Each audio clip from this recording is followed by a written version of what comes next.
मैं फिर एक तालिब इल्म को जो है फिर तकरीर बयान करने के लिए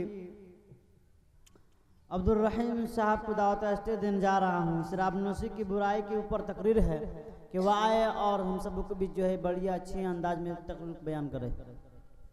अस्सलामु अलैकुम व रहमतुल्लाहि व बरकातुहू। व बिही नस्तईन अम्मा बाद फ़अऊज़ु बिल्लाहि मिनश शैतानिर रजीम। बिस्मिल्लाहिर रहमानिर रहीम। या अय्युहल्लज़ीना आमनू इन्नमल खम्रु वल मैसिरु वल अंसाबु वल अज़लामु रिज्सुम मिन अमलिश शैतानि फज्तनिबूहु लअल्लकुम तुफ्लिहून। इन्नमा युरीदु शैतानु अन युक़िअ बैनकुमुल अदावता वल बग़ज़ाअ फिल खम्रि वल मैसिरि व यसुद्दकुम अन ज़िक्रिल्लाहि व अनिस सलाति फ़हल अंतुम मुंतहून। वक़ाल फ़ी मौज़िन आख़र यसअलूनक अनिल खम्रि वल मैसिरि क़ुल फ़ीहिमा इस्मुन कबीरुन व मनाफ़िउ लिन्नासि व इस्मुहुमा अकबरु मिन नफ़इहिमा। वक़ाल फ़ी मौज़िन आख़र या अय्युहल्लज़ीना आमनू ला तक़रबुस्सलात व अंतुम सुकारा। सदक़ल्लाहुल अज़ीम। गिलासों में जो डूबे फिर न उभरे जिंदगानी में, गिलासों में जो डूबे फिर न उभरे जिंदगानी में, हजारों बह गए इन बोतलों के बंद पानी में।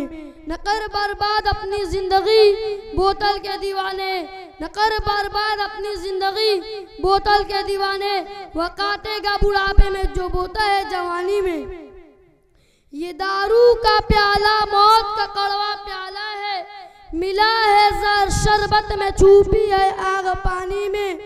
यही सयाल आतिश जिस्म बेकार कर देगी, चलेगी गली क्या जब दम ईना हुआ कवानी में।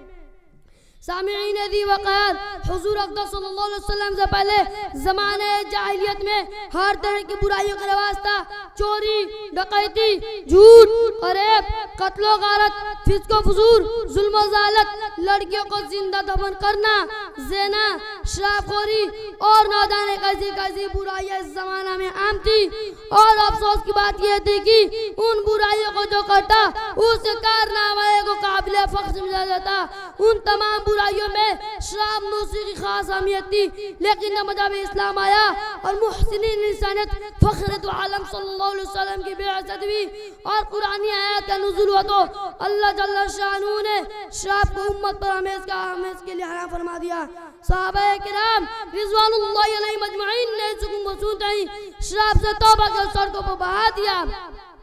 ज़माना गुजरता गया, नबी करीम सल्लल्लाहु अलैहि वसल्लम के फरमान के मुताबिक कि सबसे बेहतरीन ज़माना मेरा ज़माना है, उसके बाद ज़माना यानी सहाबाए किराम का ज़माना, उसके बाद का ज़माना यानी ताबिईन का ज़माना, उसके बाद ज़माने रिसालत खामोश हो जाती है। उसका मतलब यह है कि ताबिईन के ज़माने के बाद फितनों का दौर शुरू हो जाएगा, इस्लाम पस्ती की तरफ माइल हो जाएगा, लोगों के ईमान कमजोर होते चले जाएंगे, खौफ खुदा से निकल जाएगा, दुनियावी जिंदगी को आखिरत मुकद्दम करना शुरू कर देंगे, खुदा के काम की बमाली होती चली जाएगी, लोग नमाज रोजों को छोड़ते चले जाएंगे, गीबत, झूठ, दगाबाजी, दगाजनी जैसी बुराइयां आम हो जाएंगी।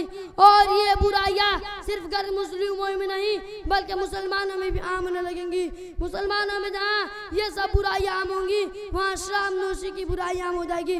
लोग शराब को शरबत समझेंगे, शराब के पीने में इतना मस्त हो जाएंगे कि उन्हें ये भी याद नहीं रहेगा मैं मुसलमान हूँ, बल्कि ये कहना गलत ना होगा, सिर्फ नाम का मुसलमान रह जाएंगे, उनके दिलों में इस्लाम का जर्रा बराबर लिहाज ना होगा। अपने नफ्स का मुहासबा कीजिए, इस हदीस पर गौर कीजिए कि कितनी सख्त वईद है कि एक शराबी की वजह से 10 आदमियों पर खुदा की लानत पड़ती है। नंबर 1 शराब को निचोड़ने वाला, नंबर 2 शराब को बनाने वाला, नंबर 3 शराब को पीने वाला, नंबर 4 शराब को पिलाने वाला, नंबर 5 शराब को उठा कर लाने वाला, नंबर 6 शराब जिसके लिए लाई जाए, नंबर 7 शराब को बेचने वाला, नंबर 8 शराब को खरीदने वाला, नंबर 9 शराब को हिबा करने वाला, नंबर 10 शराब की आमदनी को खाने वाला। अपने नफ्स का मुहासबा कीजिए। इस हदीस पर गौर कीजिए कि कितनी सख्त वईद है। एक शराबी की वजह से 10 आदमियों पर खुदा और उसके रसूलुल्लाह सल्लल्लाहु अलैहि वसल्लम की लानत पड़ती है, और जिस पर खुदा और उसके रसूलुल्लाह सल्लल्लाहु अलैहि वसल्लम की लानत पड़े उसकी नजात का कोई रास्ता नहीं हो सकता। इसी बात को लेकर मैं अपने तकरीर को ख़त्म करता हूँ। वमा अलैना इल्लल बलाग। माशाअल्लाह, तालिब इल्म बहुत अच्छे अंदाज में तकरीर बयान पेश कर रहे थे।